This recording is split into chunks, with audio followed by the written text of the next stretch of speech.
Good evening, ladies and gentlemen, and welcome back to The Real Rebel. My name is Hank Wallenborn, and tonight's astounding story is on the O'Keefe Media Group, exposing BlackRock.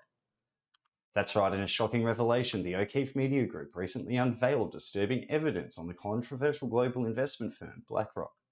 The harrowing expose sheds light on the true repercussions for democracy and raises pertinent questions about the extent of collusion between BlackRock and various government entities. The burgeoning influence of BlackRock is indisputable, not only because of its mind-boggling $9 trillion in assets, but also due to its deliberate and sinister ability to infiltrate democratic entities. The O'Keefe expose disclosed how financial behemoth has been wielding power by puppeteering political agents, raising eyebrows across the globe. By exploiting economic agendas and currying favour with key political figures, BlackRock's illegitimate influence stands as a perilous threat to worldwide democracies. With such an astonishing high level of corruption unearthed by the O'Keefe Media Group, it is impossible to ignore that governmental institutions have been willingly roped into this web of deception.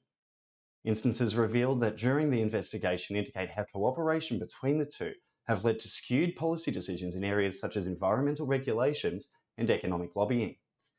These findings instigate deeper inquiries into not only who else may be involved in BlackRock's destructive campaign, but also about other corporate infiltrators undermining democratic systems.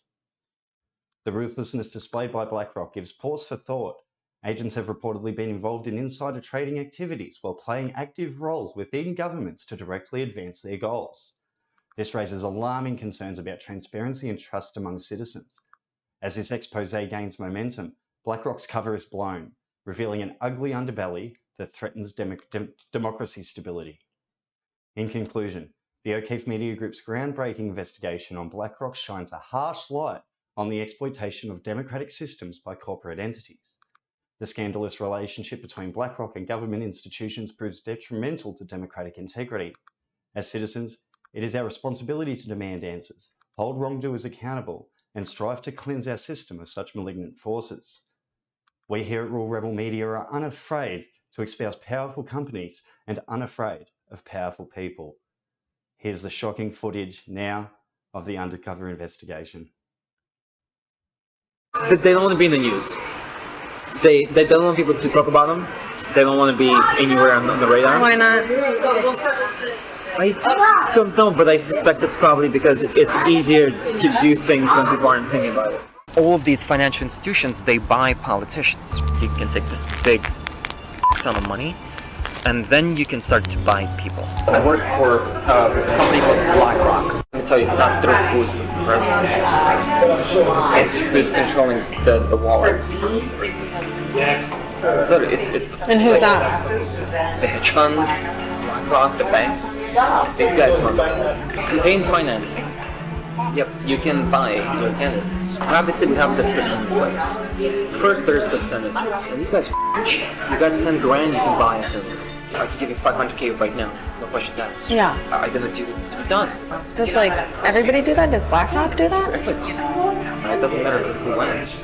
You're still good. They're my pocket at this point. Do you have any thoughts on the Ukraine-Russia war? Yeah, I mean, I do have thoughts. What are they? Ukraine is good for business. You know that, right? I'll give an example. Russia blows up Ukraine's grain silos. Price of wheat's gonna go mad up. Ukrainian economy is tied very largely to the wheat market, global wheat market. Prices of bread, literally everything it goes up and down. This is fantastic if you're trading. Volatility creates opportunity to make profit. War is real good for business. It's exciting when goes wrong, right? BlackRock manages 20 trillion. It's incomprehensible numbers. You're like an undercover reporter. I don't know. No people don't give a shit. This is beyond them. The whole thing of domination from a concept is just so interesting.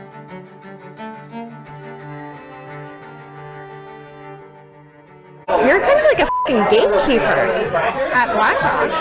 Yeah, I am. I decide people's fates. Every f***ing one day, I literally decide how somebody's life is going to be shaped. That's so powerful. I love it. Yeah, it's I don't know, the whole thing of like domination from a concept is it's so interesting. I work for a company called BlackRock. I'm not actually a finance guy. I know what happens because I'm recruiting people who do these things. I'm the person who headhunts people from other firms. So I would approach you and be like, hey, this is a good reason why you should come work for us. Let me tell you, it's not through who's the president. It's who's controlling the wallet. So it's And who's that? the hedge funds, BlackRock, the banks. These guys want campaign financing. Yep, you can buy your candidates. How so? All of these financial institutions, they buy politicians. How do they run the world? You acquire stuff. You diversify, you acquire, you keep acquiring, you spend whatever you make in acquiring more. And at a certain point, your risk level is super low. Like, imagine you've invested in like 10 different industries, from food to drinks to like technology, right? One of them fails, it doesn't matter, you have 9 others to back you up. Risk management is inherently in just about everything, and in the finance space, it's all about it's all about the money you make. You don't let it sit. You keep using it over and over, and Reinvest. Yeah, and it exponential growth. And then once you just own a little bit of everything, is that where the control? Yeah, you own a little bit of everything. And that little bit of everything gives you so much money on a yearly basis that you can take this big ton of money, and then you can start to buy people. Obviously, we have this system in place. First, there's the Senate space, and these guys are cheap. You got 10 grand, you can buy a senator. It doesn't matter who wins. You're still right. They're in my pocket at this point. I can give you 500K right now, no questions asked. Yeah. I'm gonna do what needs to be done. I'd be like, yeah, of course. And why not? does like everybody do that? Does BlackRock do that? Economic simulation. They need to understand the impact of something. Right? They're gonna like raise the interest rate, for example. It's gonna create this cascade of various factors that people aren't. They're not sure what it's gonna do, basically. Do you have any thoughts on the Ukraine-Russia war? Ukraine is good for business. You know, right? We don't want the conflict to end. Why? We don't want the conflict to end as a country. The longer this goes on, the weaker Russia is. I'll give an example. Russia blows up Ukraine's grain silos. Price of wheat's gonna go mad up. So what are you gonna do if you're a trading firm? The moment that news hits, within a millisecond, you're gonna pump trades into whoever the wheat suppliers are, into their stocks. Within an hour or two, that stock goes up, and then you sell, and you just made, I don't know, however many mil. Why would a news channel promote a side in war? Because it's also good for business too. I mean, what's news? News, right? What does news feed on? They feed on strategy, they feed on up events. That's what people like to watch. So when it happens, it's good business. More viewers. When nothing's happening, watches news. I don't watch news.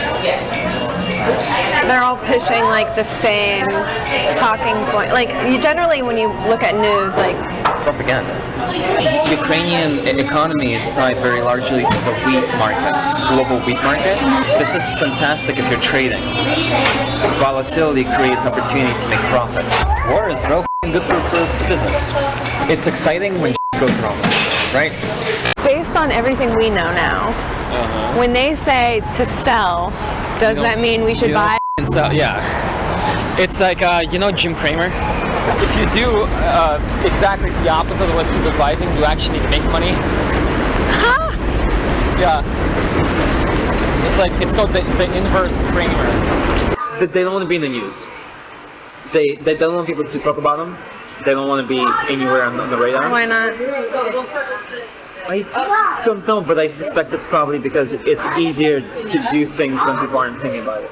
Larry Fink recently sold $100 million worth of BlackRock. Oh, wow.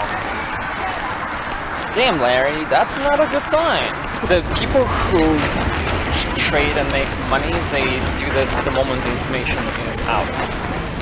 and that info is typically disseminated at private levels first before it hits the mainstream. If you want to invest smart, there's a tracker that tracks all politicians and where they have their stocks. Preemptively, if we think the stock price is going to tank, we're going to sell so that we sell it high, it tanks, and we buy back, and we didn't make, but we preserved a few mil. You're like an undercover reporter. Really? No, don't normal people worry about this stuff? No, normal people don't give a shit. This is beyond them. Thanks for being with us tonight for this damning report. Please consider joining up to our Patreon for only $3 a month. You can be a part of our exclusive community and get uncensored content that we can't air here. I'm Hank Wallenborn. This has been Real Rebel Media, and we'll see you back here soon. Good night.